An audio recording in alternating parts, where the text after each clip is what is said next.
And then the last thing that we'll do diagnostically is our tonometry. And so that's going to look at our intraocular pressure.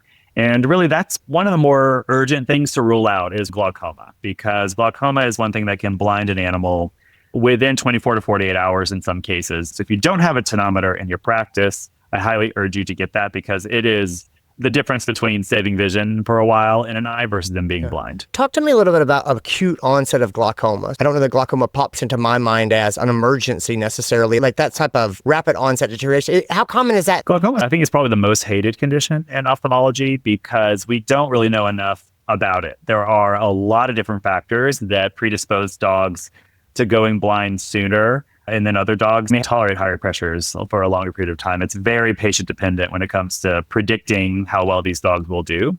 Usually when they do present to us acutely, they have a red eye, there's vision changes, there's a blue discoloration to their eye, which is swelling or corneal edema. And a lot of times, frankly, that gets blown off as a normal red eye, but a pressure was never taken because people don't think about it.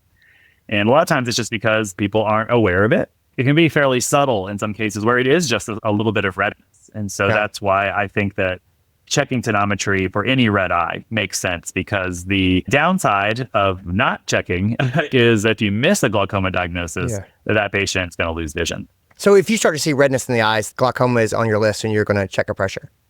Yes.